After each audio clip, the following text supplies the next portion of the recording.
Welcome to Money, Manifestation, and Business, the podcast that shows you how to use your energy, intention, and consciousness to reprogram your money mindset, unleash a new level of possibility, and create a life and business that lights you up.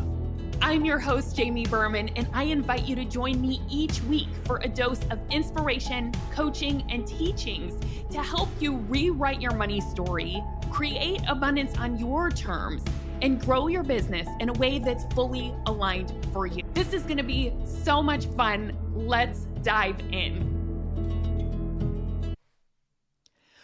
Welcome in, my friend. We are going to dive into a fantastic topic today, which is talking about the differences between someone who has a wealth mindset versus someone who has a poverty mindset. And I really wanted to go through this kind of thoroughly with you and kind of talk about 7 of the most foundational pieces or beliefs that people with a wealthy mindset hold.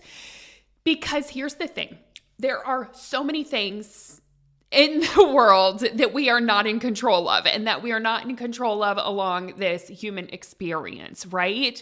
But one thing that we do have power and agency and control over is how we think and what we think and what we choose to believe and what we choose to tell ourselves. That is something that we can take the reins of and take our power over. And it impacts our entire lives. And when it comes to creating wealth, this matters so much.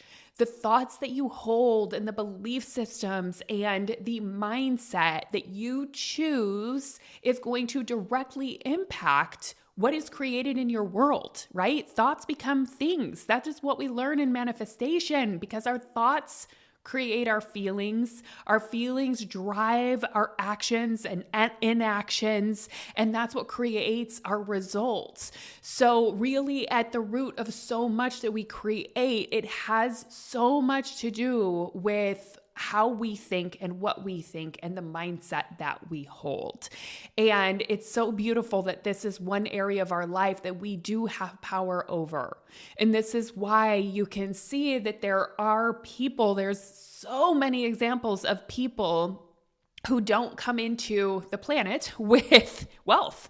They don't come into the planet with any sense of belief or confidence in themselves.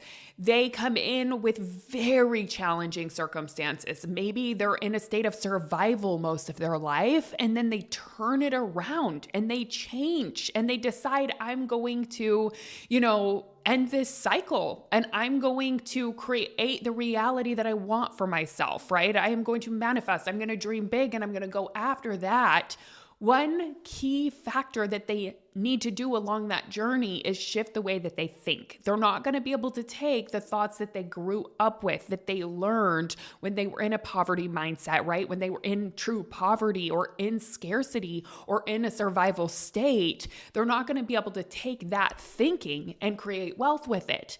They're going to have to reprogram the way that they think, and they are going to have to shift their mindset into a more wealth conscious mindset in order to create wealth. And many, many, many people do this. And so I'm so excited for you because it doesn't matter who you are. It does not matter. Anyone can use this, right? And anyone has the power to redirect your mindset, to choose on purpose what you want to think, how you want to think, and to practice it.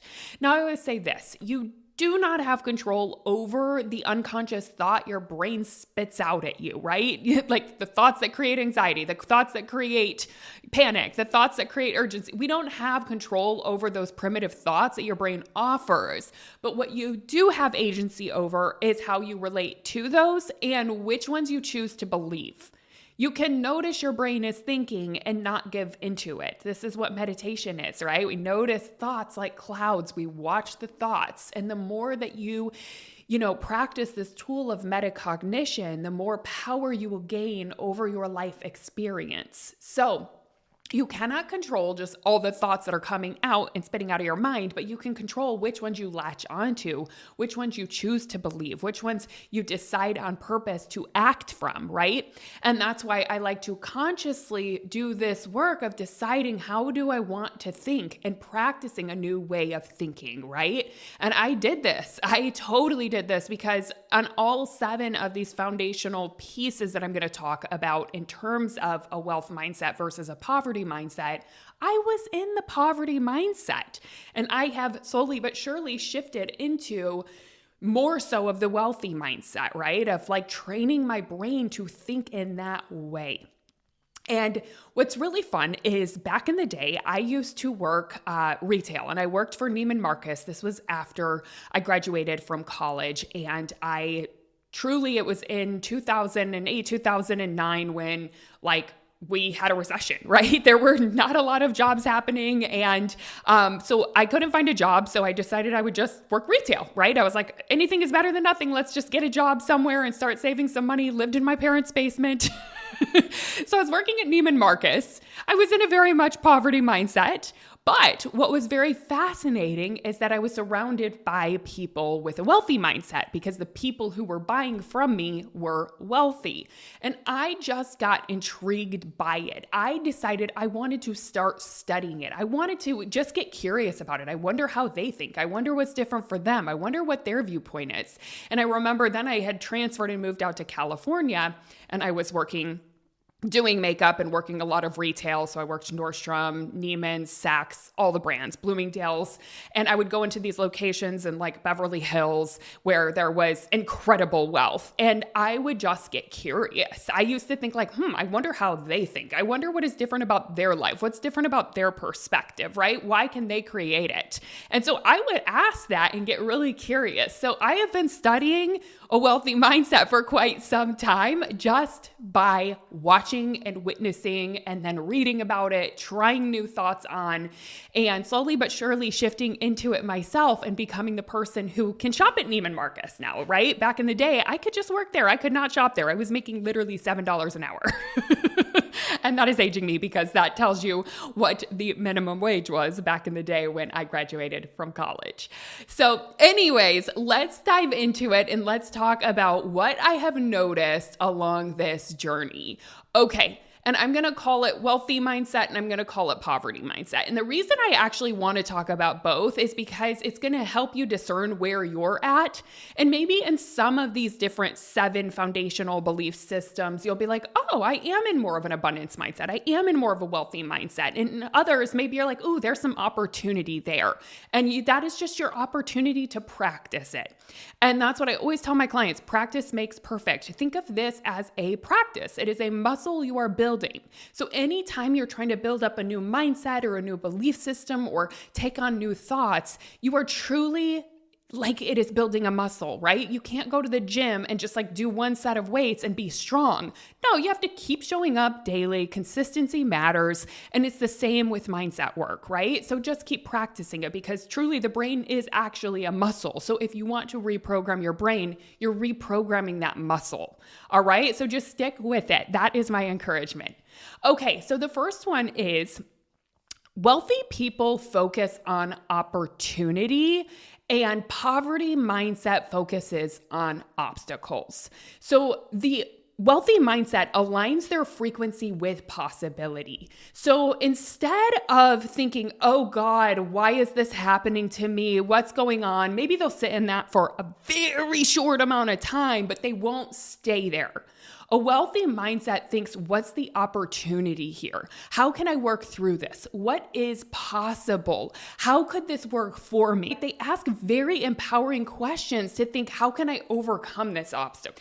And the power of our questions are everything. They are huge because the brain and the subconscious mind will answer whatever questions you give to it. So wealthy mindset thinks, what is the opportunity? And when you sit in that question, the answers will be revealed. Ideas will be revealed. All of a sudden, intuition kicks in, looking for opportunities, looking for growth, looking for expansion. And the wealthy mindset moves into that space of growth and expansion. Even if it is uncomfortable, they know that's the way, is what is possible for me. Versus the poverty mindset thinks the opposite, right? They shut something down. The minute there's like an obstacle or something comes up, it's, oh, this won't work for me because, right? Or if they get an idea, they immediately think of why it won't work. And a lot of times this is just programming, right? You might have seen your parents do this or one of your parents do this, where they just shut themselves down before they can even get to trying for it. And then we can take on some of that patterned belief systems, but you can absolutely change it. You just got to start asking yourself, what is the opportunity? You have to start asking those more empowering questions, right? Because the poverty mindset dwells on the problem. They think, why isn't this working? What's wrong with me? What's wrong with this? Why is this happening to me? And again, the brain will answer that question, but it's not going to be helpful. So you want to think more about possibility versus thinking about the problem and dwelling on the problem. And for each of these principles, or not principles, but each of these belief systems, I'm going to give you a manifestation truth. So around this opportunity versus obstacles, here is the truth. Your attention is your point of attraction. So when you focus on what's possible, you become a magnet for miracles.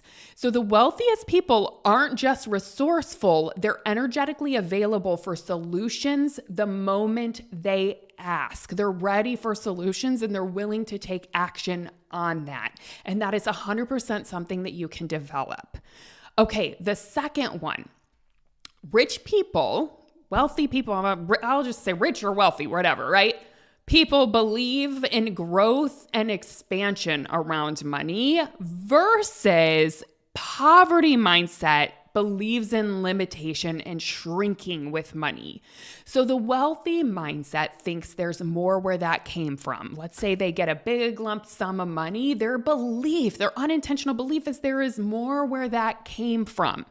Right? Versus the poverty mindset says, I better hold on to it or I'll lose it. And they actually shrink. A lot of times they get a big sum of money. They feel contracted. They think, how will this ever happen again? It's a fluke. This will never happen again.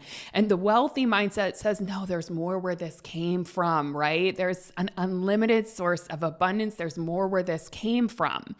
And the manifestation truth around this is that abundance isn't about how much money is in your account.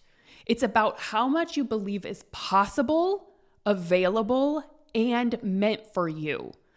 So the more expansive your belief, the more money you will allow in. And that is something you can practice. This thought, there's more where that came from. You have to stop telling yourself it is a fluke, because what you do energetically is you shut it down. You shut down expansion when you say it's a fluke, it can't happen again, I don't know how that happened. Shift your mindset into there's more where that came from. There's more where that came from. It will be an absolute game changer. This is work that I personally did. Okay, the third one is that wealthy people invest in themselves and their future. The survival mindset, the poverty mindset waits for proof before they invest, right? And that is because the wealthy mindset believes, I am the asset. I am the asset. And the poverty mindset believes when I have more, then I'll invest. There's a big waiting game in the poverty mindset of, oh, once I have more, once I feel more comfortable, then I'll do it. But the problem is that is what keeps people in a poverty mindset, because the more you wait, the more you wait, the more you wait, right? The more you stay stuck in the same pattern. And it's just because you don't want to stretch yourself. You don't want to believe in the unseen. Whereas the wealthy mindset, because there is this spirit of abundance, there is a spirit of there's more where that came from. There's a feeling of openness and there's a feeling of trusting in the universe. They believe I can invest in myself. I am the asset, right? Or I can invest in my future, or I can invest my wealth because I believe there's more where that came from. It's very, very expansive. And here's the manifestation truth around that is investing is an energetic declaration, right? I trust myself. I trust the universe. I believe in what's coming. You don't wait until you're abundant to invest. You invest to step into abundance, right? It's not a reward. It's a portal into your next level. That is what creates the expansion. It's like you got to do kind of the scary thing first. I always say manifestation is kind of reverse engineering. It's like you got to feel the emotion first before the thing shows up. You have to believe it's possible before you see it. You have to believe in the unseen. There's a lot of trust in all of that. And it's the same as with investing. You have to invest before you feel ready, before you have a ton of money. That is what is going to create the wealth. And so a wealthy mindset believes in investing, right? It's big. And this is 100% something you can take courageous action on, try on. I mean, I have seen this firsthand whenever people invest in themselves. The expansion that happens just as an effect of investing in themselves is massive and so big. And you have to take on this thought, I am the asset. I have gifts to share. I am the asset. So of course I am worthy of investing in, right? Okay. The fourth one is that rich people or wealthy people value time more than money. They also value convenience more than money. The survival mindset or the poverty mindset values money more than time. So, wealthy mindset says, who can help me do this faster? They know that money is infinite and renewable, but time is not. So they think in terms of energetic efficiency and alignment, asking who or what can help me collapse the time to get me there faster. And that is how they build wealth faster. That is how they grow faster. That is how they get things done so much faster and can be so much more productive because they know that time is worth more than money. It is more valuable. Same with convenience, and I'll dive into that because that was absolutely a lesson for me. This whole thing right here of valuing time more than money was a huge lesson to me because I didn't grow up in that. I grew up in DIY. If you know how to do it, you figure it out yourself, right? I really grew up in like, if there's any way to save money, you save it, right? Does not matter how much time it takes. It doesn't matter how long it takes you to learn it. It doesn't matter how frustrating it is to learn it. If you can learn it, if you can do it yourself, do it yourself, right? So I had to relearn this. And I want to talk a little bit about that. So what I was in was the poverty mindset, the I'll do it myself to save money. And those stuck in poverty mindset believe they must trade their time to earn money. So they often say, I'll do it myself to save money, not realizing that they're reinforcing the belief that money is scarce and they have to do it all alone. Right? So the wealthy think in terms of leverage, not labor. And poverty thinks of it in the opposite way. They do not value their time as much, right? And as I've made that shift, I cannot tell you how much more money I started to make whenever I started valuing my time, valuing my energy, valuing convenience. And I want to share a funny story on this around convenience because I used to get really triggered, right? Because like, for example, my husband, he's valued his time and he's valued convenience more. He really did come up with a more abundant mindset than I had. So I've actually learned a lot from him and I've like just in seeing the way that he thinks, been curious, right? And so I remember when we first started dating and we started, traveling together and all of that, he'd say, there's no way I'm getting on a flight before 11 o'clock. Like that is it. That's the earliest I'm going to go because I want to meditate before. I want to actually feel really good. I want to get enough sleep. I'm not going to wake up early. I'm just not a morning person. So he would never get a flight before 11 o'clock, and the later, the better, right? If it was 12, even better. If it was 1 o'clock, awesome, right? So that was his whole thing, was let's find the shortest flight, meaning nonstop, and let's get there as late as we can at the airport. And with that comes a cost, because I grew up with the mentality, you pick the cheapest flight. I never looked at flight time. I never looked at how many connecting flights it had. I never looked at what time. You got to get to the airport at 4 a.m.? Okay, so be it, because you don't have to pay as much. But then I realized when I started valuing that, because that's what that was his standard. And on top of it, it's so funny. Like I used to get so triggered by it. I'm like, no, we're going to spend so much more. And he would say, but Jamie, we're going to enjoy our vacation so much more. Like we're going to get there and we're not going to be super tired that first day. We're going to feel really good. We're going to get there faster. It's going to be a smoother day. It's going to be a better experience. And I was like, yeah, but that's going to cost us $200 more. But see, he valued the experience, the convenience, the ease, the time more than he did that $200, right? So I started thinking, well, what if this could be an expander for me? What if I too was worthy of valuing convenience?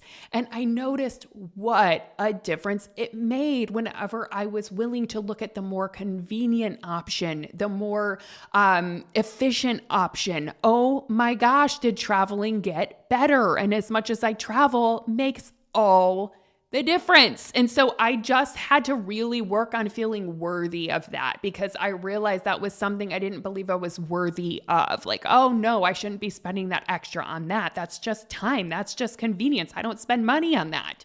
But as I've been shifting into believing in abundance and shifting into a more wealth conscious mindset, I've done that work and it's made all the difference. And I will also say, as a caveat, like, this is also something where you have to look at, where you're at, because when I was 21, there was no way I could actually value all this convenience over it. So it's a mindset that I've built. And as time went on and I started expanding my income, right, that's when I've stepped more and more into this and just feeling comfortable and feeling worthy of it. So it is about stretching yourself a little bit, but then also just noticing your own values, right? So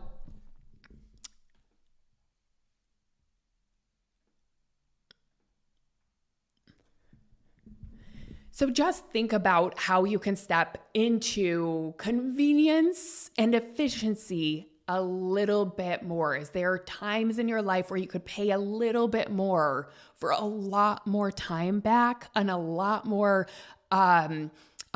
convenience, a lot more ease, right? That's one of my favorite things that money pays for, is it pays for convenience. It pays so that you don't have to sometimes go through super stressful and annoying experience, right? It can pay for ease. Okay, so that's a fun one to step into. Another one is, this is the fifth one, is that wealthy people normalize big numbers, and that survival/poverty mindset is very intimidated by big numbers. And that is numbers coming in, big money coming in, and sometimes big money flowing out. Wealthy people normalize that, right? They sometimes invest a lot of money, or big amounts of money even flow out, but they know that it's coming back. Same with big numbers coming in, is just more normal. So their mindset, for example, is $10K a month in business is just a starting point. Or maybe it's even $100K in business. That's just a starting point, right? Whereas the poverty mindset says, I could never imagine that much. I could never do something like that. Why me? Who am I to do it? Wealthy mindset says, who are you not to do it? Why not? Why not? Right? We all come in equally worthy and capable and able to do this kind of thing, and to think on purpose and to show up and shine our light in this lifetime. And if you start taking on that opportunity mindset of how is this an opportunity? How can I grow? How can I expand? There's no reason that you cannot create big numbers, right? So wealthy people stretch their nervous system to hold more before the money arrives. So here's the manifestation truth that I have for you around this and around big numbers. Before money arrives physically, you must hold it energetically. So wealthy people stretch their capacity to feel safe, worthy, and grounded at higher levels before the money shows up. They manifest big money by making it feel normal, not far away. They make it feel normal. They make themselves feel capable of it, and they don't look at it as something that is out of reach. And this is something that you can train your brain and your nervous system to do. In fact, I've got a hypnosis on this that I give to the people inside of the money manifestation movement is normalizing big numbers, right? Normalizing big numbers coming in, normalizing big numbers, moving out or investing and other things, and really just normalizing the flow of big money. That is normal. Okay, the sixth one is wealthy people see sales as service, whereas that poverty mindset sees sales as manipulation. So wealthy mindset says making offers can help people. It makes a difference in the lives of others. It is a service. This is an act of service. It is an act of love. They have good feelings about making offers. They have good feelings about exchanging money for goods or services. Whereas that poverty mindset says, I don't want to be a bother to anyone. I don't want to come off as greedy, right? Because the wealthy mindset trusts that the right people are already being drawn to them and that sharing their offer is a part of their purpose, right? And then that poverty mindset feels guilty for it. They say, oh gosh, I'm taking something away from someone. And here's the manifestation truth around this one. When your offer is rooted in service and integrity, not offering it is the disservice, right? That's what you should feel guilty about, is not offering it, because you have a gift to offer the world. And if you hold it in, that is not true abundance. That is not service. So sales becomes magnetic when you believe in the transformation, you trust the timing, and you let the universe handle the how. That's the truth right there. So let me just reinforce that, knowing selling is service. Selling is sharing your gifts with the world. That is the most abundant thing you can do. This is a practice, y'all. This is something that you can lean into. What if making an offer is the highest act of service? It is a high act of love, and root yourself in that knowing, because it is the truth. And holding your gifts back is coming from a place of scarcity and poverty mindset, and it's not doing any good for the world. All right? Let's go for the last but not least mindset of the wealthy versus poverty mindset. Rich people take radical responsibility, or we can say the wealthy mindset take radical responsibility, whereas the poverty mindset blames external circumstances for everything, right? So wealthy mindset says, I create my results. I have the power to create my results. They own their energy, their decisions, and their outcomes, which puts them in the driver's seat of abundance, right? This is why they are co-creators with the universe. They create abundance. They put themselves in the driver's seat by believing that they can create their results. And they believe, okay, when something happens, it's about how I react to that. That is what I have control over. How I react matters. So it's not that they don't believe that obstacles will come up or challenges, but it's all about how they react to it, how they think on purpose when something does happen, when an obstacle arises, and they just take responsibility and think I create my results. Versus the poverty mindset says it's the economy, it's the clients, it's a family, it's the boss. That's the reason I'm stuck, right?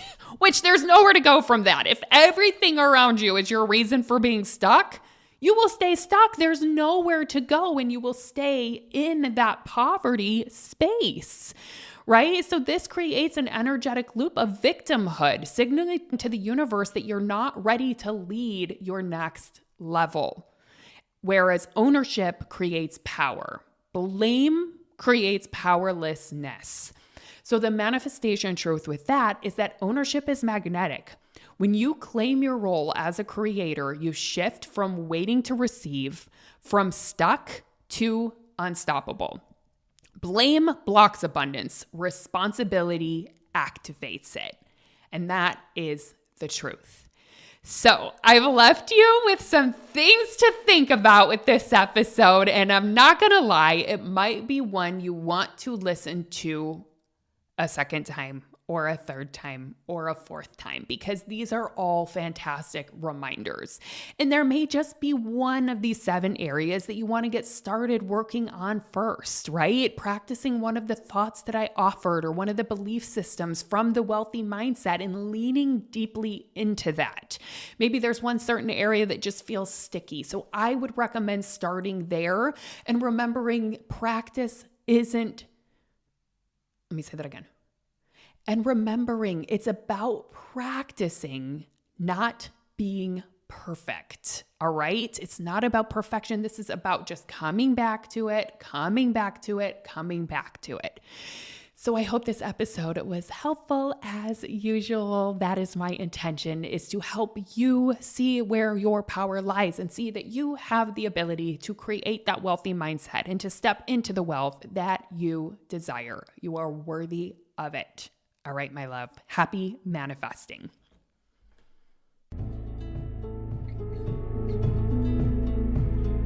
Hey, thanks for listening. I hope this episode is something that you'll be able to add to your manifestation toolbox to come back to when you need a little extra motivation. If you like what you've heard today and want to take it deeper, you've got to come check out my signature coaching program, the Money Manifestation Movement.